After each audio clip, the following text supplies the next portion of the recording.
We were hoping for a better result today from the Toronto Blue Jays. Sean Reid-Foley on the mound in his second big league start, and he had some struggles in his first outing against the Kansas City Royals, and we were thinking, okay, now you're facing an American League East team. It's not going to be easy, but this guy is a great young pitcher. He's only 22 years old. Let's see what he can do against one of the best offenses in baseball, which is injured right now without Aaron Judge in the lineup. However, Sean Reid-Foley does not pitch very well whatsoever. Goes 4 1/3, 7 hits, 8 runs. Only 6 of those were earned. He walked 3 and struck out 6. He wasn't all that great. He walked some guys. He didn't get any help defensively, however. And the Jays lose 11-6. The problem for this game, first to 6th inning, the Jays, 1 through 5, the Jays scored no runs. But in those 5 innings, the Yankees scored 2 in the first, 1 in the second, 3 in the third, 1 in the fourth, and 1 in the fifth. 2, 3, 6. It's 8-0 after 5 innings. You don't really expect to come back from that. But, as we've seen all year long, for the most part, this team does not quit. They always fight to the very end. And in the top of the 6th, Justin Smoke with an RBI single to right field. Curtis Granderson comes in to score. A couple batters later, Danny Jansen up, and he rifles a ball to left field, and Smoke comes in to score. Hernandez moves up to second on the single, and the Jays score another run. It is 8-2. Next up, Billy McKinney. Yeah, names sound familiar, Jays fans, or Yankee fans, I guess, for that matter. He was one of the Yankees acquired by the Blue Jays in the J.A. Happ deal. Brandon Drury was one, and Billy McKinney was the other. And he comes out and gets an RBI single to right field. 2-run score. Richard Urania, he was going to third, but a fielding error by Neil Walker, and Urania comes in to score, and just like that, it is an 8-5 ball game.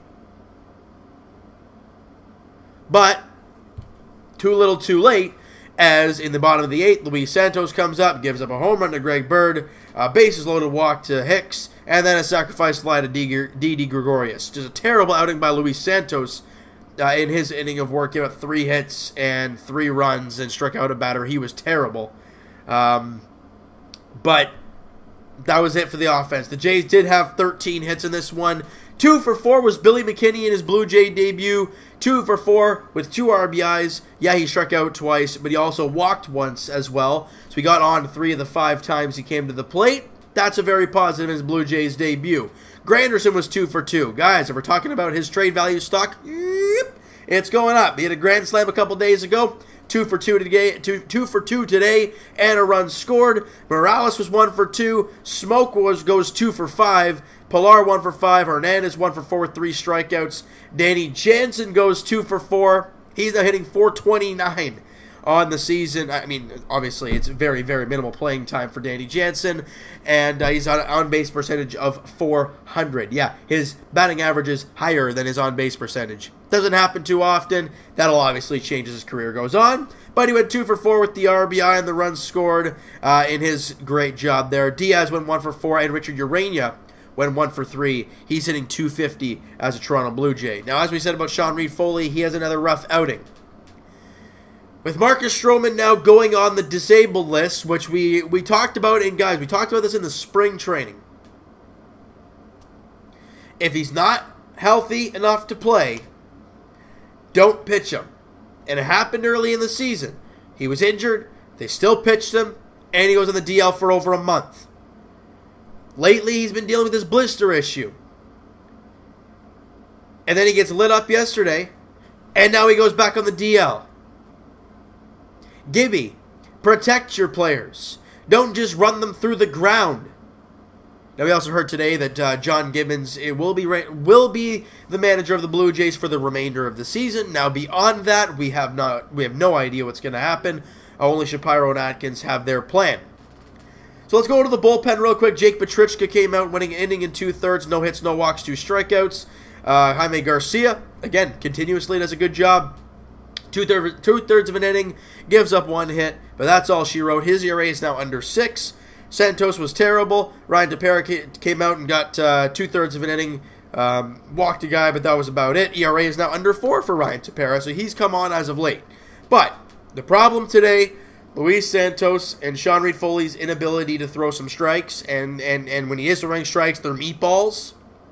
He's got to change his ways. Now, ideally, it's a second big league start at 22 years of age. Guys, I'm 21. I'll be 22 in December.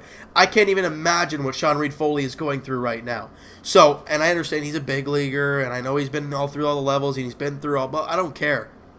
The big leagues is a different atmosphere. When you're facing a Yankees team with Giancarlo Stanton on it, that is nothing. That is absolutely nothing compared to any Buffalo player you're going to be, any teammate on Buffalo, any player you're going to be playing in AAA. I don't care who it is. You give me, well, this guy's hitting over 300 in AAA. I don't give a darn. He is not Giancarlo Stanton. He is not Didi Gregorius. Andujar has turned into an amazing player for that team. That's why Brandon Drury became expendable, right? And those were the problems. For the Yankees, obviously, that's why they traded Drury to the Blue Jays, who gladly would take him, obviously injured, but hopefully he comes back soon. But for the Blue Jays, they just don't have a great overall game. Defensively, they made some errors. Offensively, they did all right. 6 runs on 13 hits is nothing to snub your nose at. Starting pitching was bad. Luis Santos was bad. The defense was a little shaky. That's basically what this game suggests. The finale of the series, guys, goes tomorrow afternoon, 1:05, first pitch at Yankee Stadium. Ryan Borucki against former Blue Jay, J-Happ. It's going to be a weird one tomorrow, seeing J-Happ in the pinstripes. It's going to be quite interesting to see how he performs against his former club, who knows him, obviously, very, very well. All right, it's going to be a very interesting one tomorrow. But, guys, just a heads up. Obviously, you can tell I'm still in the hotel. Be going home tomorrow. Not exactly sure what time that will be. But tomorrow's video will be uploaded tomorrow. That is for sure. All right, so you know what, guys? That is going to do it for this one. You guys enjoyed this video, and you guys didn't enjoy Sean Reid-Foley's start in this one. Smash the like button. I do appreciate that. Hit the subscribe button if you guys have not already. Comment down below. What'd you guys think of the game? What'd you think of Sean Reid-Foley's outing? What do you think of the bats in this one? What was your instant impression on Billy McKinney? And also, some more reactions to Danny Jansen. I want to hear what you guys have to say. And I will talk to you guys not this Wednesday, but next Wednesday, podcast edition. Links in the description, guys, for the podcast channel and for the podcast itself on iTunes. Twitter is down below. Follow up, send me a DM, do all that great stuff. And I will talk to you guys tomorrow, late afternoon, evening, night, I'm not sure. But we're going to have to wait and see, guys, as the Jays look to, I guess, avoid the sweep against the New York Yankees. Ryan Borucki facing off against former Blue Jay J-Happ. 1:05 first pitch at Yankee Stadium. We'll talk to you guys then.